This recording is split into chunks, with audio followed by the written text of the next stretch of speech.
मैं प्रिया राज, आप देख रहे एक न्यूज 24। आपको बता दें कि प्रशांत किशोर यानी कि जनसुराज के सूत्रधार इसी 2 अक्टूबर को आगामी हर किसी को इंतजार था और ये इंतजार आज खत्म हो गई। आज गांधी जयंती है। गांधी जी के विचारों पर चलने वाले प्रशांत किशोर आज अपने पार्टी का गठन किए और इसका पूरा जन सैलाब बिहार की राजधानी पटना में देखने को मिल रहा है। जन सैलाबों की भीड़ उमड़ी और कहा जाए तो प्रशांत किशोर हर जगह नजर आ रहे हैं। कई जगहों पर उनके पोस्टर नजर आ रहे हैं, तो वहीं कई लोगों ने उनका पोस्टर लेकर सड़क पर उतर गए हैं और लोगों का प्रशांत किशोर को लेकर काफी पॉजिटिव मैसेज निकलकर सामने आ रहा है। लेकिन प्रशांत किशोर जो जनसुराज के सूत्रधार है, आज अपने पार्टी का गठन किए। उनके लिए बिहार विधानसभा चुनाव काफी कहा जाए नतीजों पर बड़े चुनौतीपूर्ण हो सकते हैं। आपको क्या लगता है सिद्धि? जी बिल्कुल, जैसा हम जानते हैं कि प्रशांत किशोर यानी कि पीके जो एक आज से पहले रणनीतिकार के रूप में जाने जाते थे। सासाराम से लेकर के उनकी यूनाइटेड नेशन तक की जर्नी हमने देखी। रणनीतिकार के बदौलत उन्होंने नरेंद्र मोदी को, चाहे वो गुजरात का सीएम हो या फिर इस देश का प्रधानमंत्री हो, ममता बनर्जी को बंगाल का सीएम हो या फिर दिल्ली में अरविंद केजरीवाल को सीएम, उन्होंने बतौर रणनीतिकार बहुत ही अच्छी भूमिका निभाई। आज से वो अपनी राजनीति में एक नई कदम बढ़ा रहे। जन स्वराज जो पार्टी है उस चीज़ का वो गठन कर रहे। इस चीज़ का आज उन्होंने खुलासा किया कि बतौर जन स्वराज वो इस चीज़ से जुड़ रहे। पर कई चीज़ें उनके साथ बिहार में जो देखने को मिल सकती है, जैसे यहाँ हम सब जानते हैं कि बिहार में राजनीति करना इतना आसान नहीं। बिल्कुल बिल्कुल सिद्धि, जैसा आप प्रिया, हम जानते हैं कि बिहार जो है वो जातियों से भरा पड़ा है। हम जानते हैं कि बिहार में जिस तरीके से प्रशांत किशोर आ रहे हैं, लोगों से जुड़ रहे हैं, पर एक सबसे बड़ा मुझे लगता है उनके लिए चुनौती हो सकता है, वो है जातिवादी। बिल्कुल सिद्धि, लेकिन जिस तरह से बिहार की राजनीति में आपने अभी साफ तौर पे कहा कि जातिवादी बहुत ज्यादा होता है, वाकई होता भी है। अगर बात किया जाए प्रशांत किशोर का, पार्टी गठन तो हो चुका है, लेकिन उनके लिए 4 मुद्दे सबसे अहम रहने वाले हैं अगर वो बिहार विधानसभा चुनाव में अपने दावेदारी भी खेलते हैं, क्योंकि उनकी पार्टी तो सबसे पहले की नई पार्टी है। इसमें काफी चुनौतीपूर्ण हो सकता है और जब भी बिहार में कोई नए चेहरा और नई पार्टी का गठन होता है तो कई धाराओं में धरातल पर बातें निकलने शुरू हो जाते हैं। यही प्रशांत किशोर के लिए वो 4 दावे सबसे ज्यादा चुनौतीपूर्ण होगा। बात की जाए सबसे पहले दावे की या फिर सबसे पहले चुनौतीपूर्ण की, तो जातीय राजनीति। बिहार में जातीय राजनीति सबसे ज्यादा होती है। जिस तरह से जातीय राजनीति की बात की जाए तो राजद के खेमे में एमवाई समीकरण यानी कि मुस्लिम यादव का कोर वोट चला जाता है। वही बात की जाए मुख्यमंत्री नीतीश कुमार के पाले में तो लौह कुश यानी कि कुर्मी कुशवाहा का वोट वो उधर ले लेते हैं। वहीं एलजेपीआर और आरएलजेपी की बात की जाए तो पासवान वोट उनके खेमे में चला जाता है। और बात की जाए जीतन राम मांझी की, तो वो सबसे ज़्यादा महादलित यानी कि कई बिरादरियों को लेकर के, महादलित को लेकर के हमेशा से जीतन राम मांझी आगे रहते हैं। बात की जाए मुकेश सहनी, तो वो मछुआरों के सबसे बड़े नेता माने जाते हैं, यानी पूरा निषाद जाति का वोट चला जाता है मुकेश सहनी के खेमे में। और प्रशांत किशोर रहे अकेले, अभी नई पार्टी जनसुराज, जिसमें हर जातियों को वो खुलेआम ऑफर दे रहे हैं कि आप हमारे पार्टी में शामिल हो जाइए, हम आपको बिहार की राजनीति में बड़े पैमाने पर बड़ी पोस्टिंग दिलाएंगे। प्रशांत किशोर का ये दावा, लेकिन जातीय राजनीति से किस तरह से बचेंगे? सिद्धि, आप इसको किस तरह से देखती हैं? जी बिल्कुल, अगर बात जाति की है तो मैं बता दूं कि प्रशांत किशोर जो है वो प्रशांत किशोर पांडे हैं। जी, पांडे यानी कि हम सब जानते हैं कि ब्राह्मण और जातिवादी की बात करें तो बिहार में जिस तरीके से बाकी जातियों को, खास करके यादव समुदाय जो सबसे ज्यादा जानी जाती है जी, इसके बावजूद हम देख पा रहे हैं कि कहीं ना कहीं राजद को कहीं कठिनाई हो रही है। हमने लोकसभा चुनाव में देखा राजद जो है उस तरीके से नहीं उभर के आ पाए जिस तरीके जो से पहले पिछले शासनकाल में हुआ करता था। बिल्कुल, तो हम अगर देखें तो हो सकता है कि प्रशांत किशोर की जो नजरिया है वो इस तरफ जा रही है कि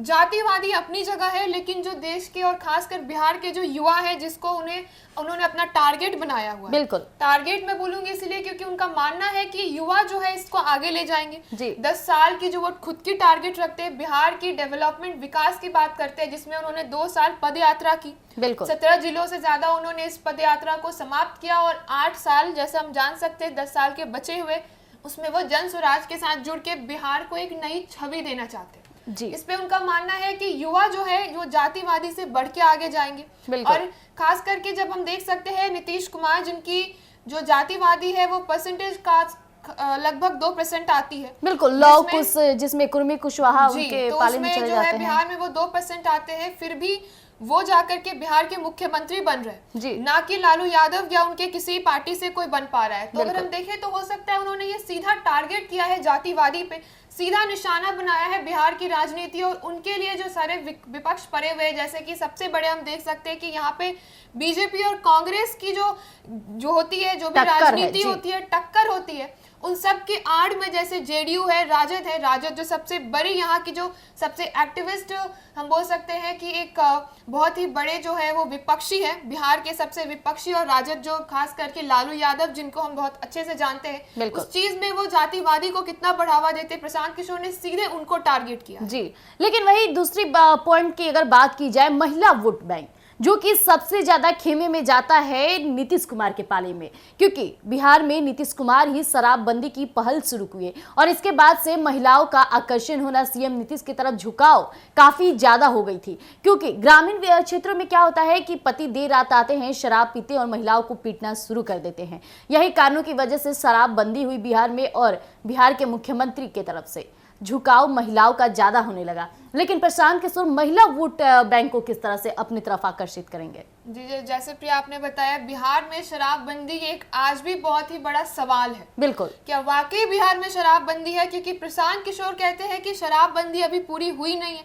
जनस्वराज की तरफ से अगर वो आते हैं, लोगों से जुड़ते हैं, और अगर वाकई जनस्वराज जीत करके अपनी पार्टी यानी कि अपने लिए कुछ कर पाते हैं बिहार में, तो वो 15 मिनट के अंदर शराबबंदी करवा सकते हैं। तो अगर शराबबंदी वाकई एक बहुत बड़ी सवाल है। लेकिन प्रशांत किशोर तो ये भी दावा करते हैं कि वो जैसी पार्टी में या फिर उन्हें पद मिलता है तो वो सबसे पहले बिहार में शराब को चालू कर देंगे। जी, उनका ही कहना है, और दूसरी तरफ वो ये कहते हैं कि 15 मिनट के अंदर शराब भी बंद करवा देंगे। तो कहीं ना कहीं प्रशांत किशोर अपने शब्दों के हेरफेर में फंस भी जाते हैं। हाल ही में हमने देखा कि उन्होंने लालू परिवार पे सीधा निशाना साधा, एक बहुत ही पर्सनल टारगेट किया, जिसकी वजह से उन्हें काफी इस चीज का नुकसान भी देखने को मिल रहा है। तो वही हम जानते हैं कि प्रशांत किशोर जो है वो अपनी बातों से लोगों की तरफ जुड़ रहे हैं, लोगों से जुड़ रहे हैं। अब ये देखना होगा कि आगे वो अपनी बातों से करते हैं जुड़ाव, या फिर वाकई वो कुछ काम कार्य करके। वही तीसरी पॉइंट की बात की जाए तो अलग अलग तरह की पार्टी साबित करना, यानी कि जिस तरह से बिहार में जो कुछ भी चलता है, आपको पता है कि पार्टी सबसे महत्वपूर्ण रखता है। पार्टी के लोग, पार्टी में कितने लोग हैं, क्या लोग हैं, ये काफी मैटर कर जाता है, और कौन से काल से उनका शासन काल चल रहा है ये भी मैटर करता है। लेकिन प्रशांत किशोर की अभी नई पार्टी है और वो आम लोगों को, साधारण लोगों को राजनीति में शामिल कर रहे हैं, ये भी उनके लिए चुनौतीपूर्ण हो सकता है। जी बिल्कुल, और वो ये भी मानते हैं कि 2004 तक लालू यादव के शासन में बिहार वही पिछड़ा शहर रह गया, पिछड़ा राज्य रह गया। 2005 से लेकर के अभी तक नीतीश कुमार के शासन में बिहार अब भी वही रह गया। लोग बिहार को काफी छोटे स्तर पे देखते हैं। विकास के लिए, विकसित रहने के लिए, ये सब चीज के लिए बिहार जो जूझ रहा है, प्रशांत किशोर इस पे आवाज उठा रहे। उनका कहना है कि 10 साल में नरेंद्र मोदी ने कभी बैठक ही नहीं की, बिहार के डेवलपमेंट विकास के लिए कभी बात ही नहीं की।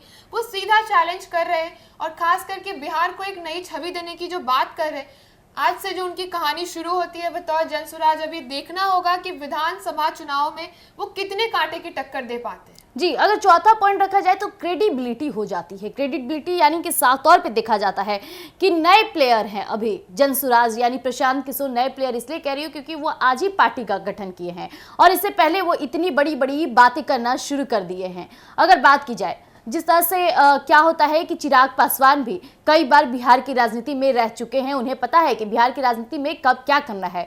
मुख्यमंत्री 2005 से लगातार अभी तक सीएम कुर्सी पर बैठे हैं, उन्हें भी भाग चुके हैं। लालू प्रसाद यादव कई बार मुख्यमंत्री रह चुके हैं, उनकी पत्नी भी रेल मंत्री रह चुकी है, तो ये चीज पूरी तरह से वो भाग चुके हैं कि बिहार की राजनीति क्या होती है। लेकिन प्रशांत किशोर अभी नए आए हैं राजनीति में और उन्हें पूरा एजेंडा जो सेट कर रहे हैं, इसमें क्रेडिबिलिटी की बात हो जाती है कि उन्हें जनता का भरोसा जीतना होगा। क्योंकि इस वक्त की बात क्या हो जाती है, अगर बात की जाए केंद्रीय मंत्री चिराग पासवान का, तो वो जनता का भरोसा जीते तब जनता उन पे भरोसा कर रही है। लेकिन जहां भी थोड़ा सा भी ऊंच नीच होता है, जनता का भरोसा तुरंत से टूट जाता है। मुख्यमंत्री नीतीश कुमार इतने सालों से मुख्यमंत्री पद पे बैठे रहे क्योंकि भरोसा उन पे अभी भी जनता का भरोसा है, तभी उस भरोसे के बल पर वो सीएम कुर्सी पर बतौर बैठे हुए हैं। लेकिन जन सुराज के सूत्रधार यानी प्रशांत किशोर को अभी जनता का भरोसा जीतना होगा। जी बिल्कुल, जैसा हम जानते हैं कि जन स्वराज के बतौर जो है प्रशांत किशोर जी राजनीति में पहला कदम डाल रहे हैं, पर ये भूल नहीं सकते हम कि बतौर रणनीतिकार उन्होंने काफ़ी अलग अलग पार्टियों के साथ जुड़कर उनके लिए काम किया है। हम बोल सकते हैं कि वो एक अंडरडॉग की तरह अभी तक रहे हैं, फ्रंट फुट पे अभी आ रहे हैं।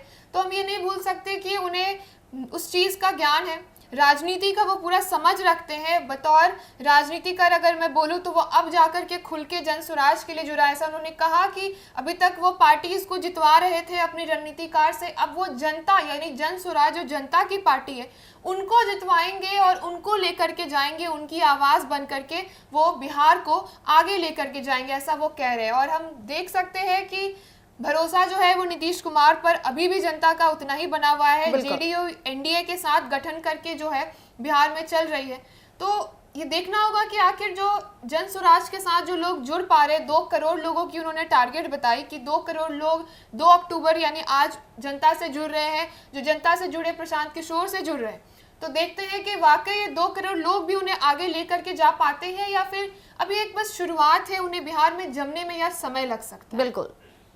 तो जैसा कि अभी आपने सुना कि प्रशांत किशोर आज अपनी पार्टी का गठन किए, लेकिन गठन के साथ साथ बड़े दावे भी करते हैं और ये दावों पर 4 पॉइंट सबसे अहम रह जाते हैं, चाहे बात किया जाए जातीय राजनीति की, क्रेडिबिलिटी की बात की जाए या फिर महिला वोट बैंक की बात की जाए या अलग अलग पार्टी की जनता की बात की जाए कि जनता का भरोसा कितना जीतना है या पार्टी किस तरह से साबित करेगी, ये बहुत अहम बात हो जाती है। लेकिन प्रशांत किशोर ये चारों पॉइंट पे कहीं ना कहीं घिरे भी नजर आते हैं तो कहीं छक्के भी मारने का काम करते हैं, क्योंकि प्रशांत किशोर खुद रणनीतिकार है। अब देखने वाली बात हो जाएगी कि पार्टी का तो गठन हो गया, अब उनकी अगली कदम क्या होगी बिहार विधानसभा चुनाव के लिए। तब तक के लिए आप यूं ही बने रहिएगा एक न्यूज़ 24 पर। धन्यवाद।